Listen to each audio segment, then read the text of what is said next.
Live at 9341 Lapeer Road, 8 doors down from Myers. Uh-oh. And I am so pissed when I heard about what's going on down there at Myers.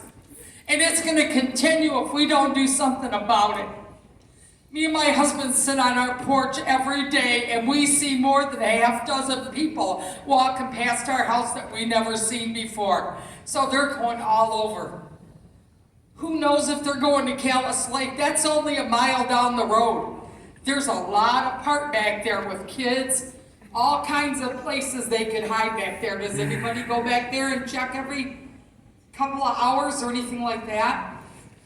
I think right now what we need to do as a group here tonight is to walk in that goddamn Myers store tomorrow and let them know what we think about what's going on there. And if that don't work in a week, let's go picket. Do you guys know how to write a sign? We can stand out in front of Myers and that'll really tick them off. And eventually, if everybody quits shopping there, they're gonna feel it. But we gotta do something now because they're coming in droves. When they get off that bus, do they get right back on the bus or do they just all stay off the bus? Anybody know that? Has anybody watched it? Well, I'm gonna go down there tonight and watch it.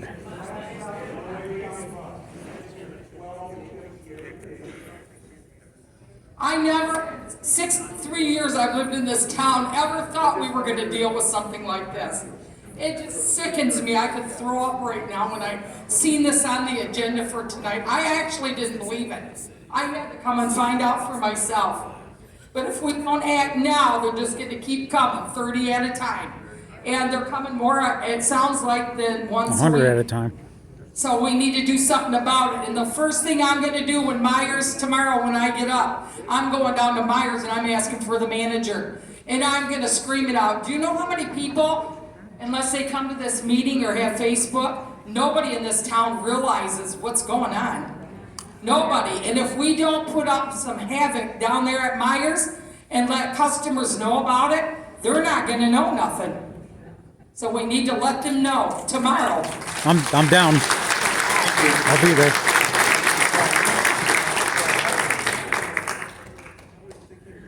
Hi, Wendy Wolcott, 8228 Davison Road.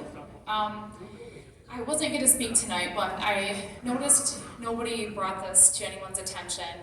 And if you've heard of this or if you've been a part of this, stand up, raise your hand.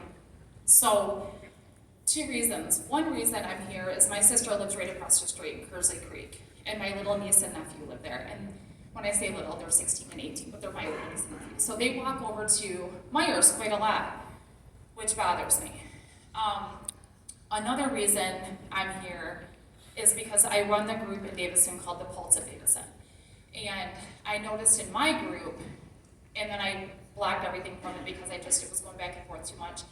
And in one of the Davison discussion groups, there's a family that gets off the bus, and there's a little boy, guessing around 9.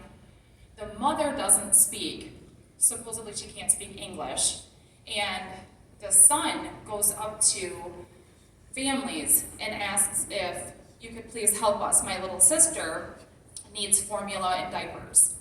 And so what's going on is this family, and my sister has witnessed this herself. And so this family is going in, and they ask for the receipt because they have to bring it back to the shelter, they say.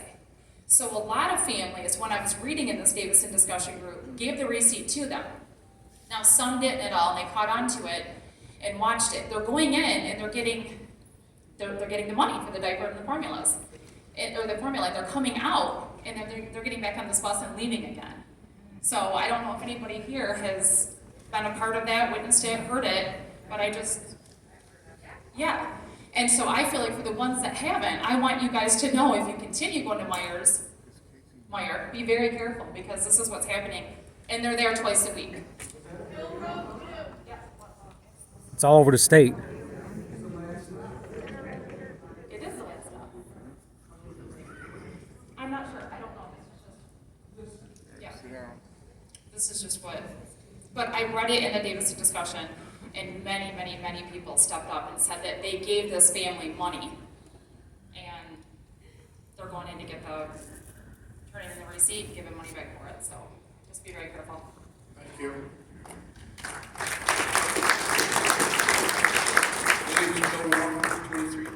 State Road. When I first heard about this, I was very, very upset. But when I called the township, they didn't know much. When I called Myers, they didn't know much. But later on in the day, I called back the township and they gave me a little bit more information because the day went on. And I think you guys got more input. But I decided to do some investigation myself. There is no bus in Flint. It's Flint, Davison. You call that or get online. If you say you're leaving from Davison, they don't know what you're talking about. You gotta say Flint. But the address is the Myers Station.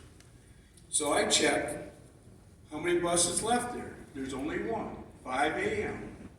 If you want to get out of Flint, What day? you have to come through Davison. And if you want to ride Greyhound, it's the only way. There isn't nobody going to Saginaw. There's nobody going further north.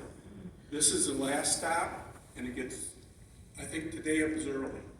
You can follow the buses, but for the next week, it comes out of Detroit, and the reservations, on the 12th, there's 9 people coming here. On the 13th, there's 15 people. On the 14th, there's 6. On the 15th, there's 8. On the 16th, There's more than there's that. 4. No. And on the 17th, there's 2. That's just the reservations that are made. What I'm wondering is who has actually seen the bus full to let these people off? Who's the witnesses? Is there anybody here that has seen them?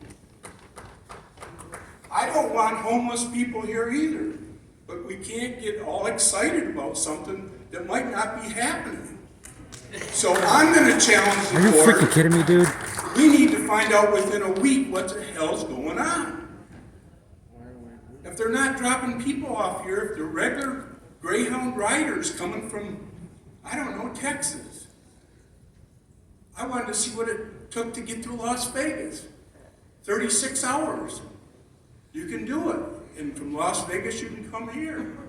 But you might think you're coming to Flint. But the other You question got I Google have Maps is, on your phone? if you can arrest somebody, what happens to them afterwards? Are they going to go to the county jail? Or are they going to just be arrested and released? Well, we'll arrest them, we'll lodge them in the Genesee County Jail or the Flint City lockup, and then the report will go to the prosecutor. If they want to issue on it, then they'll get a bond and they'll have the bond out. And if no charges are filed, then they can get released what's called PFI, pending further investigation, where we either follow up further or just let it be. But if, let's say you went out there tomorrow and checked everybody off the bus. There's 9 people. They're all from U.S. citizens and they're just using the Greyhound system. Right, and what But do I have? the township, for them to start dropping people off there, it seems like they'd have to have some sort of permit or something. I think it's an MTA drop-off site that they're using. Because isn't there MTA buses that bring seniors here and people that don't have a ride, they can come to Myers and shop? But for years, my wife shopped in Myers on Center Road. Well, people were approaching her out there, and I told her not to go anymore because Davison didn't have a Myers at the time. There's some shady people that are out there, and they might not be getting off that bus every time. But I think our board ought to challenge Myers and get on them and see why they're allowing this. Because they're the ones that are truly allowing it, correct? Because they're compliant with human trafficking. And we don't know if they're dangerous people or not. Oh, I know they're dangerous. I know what's going on. My name is Paul Steinhaus. I live at 1364 Hillsdale Drive, over by Sparrow. I've been there for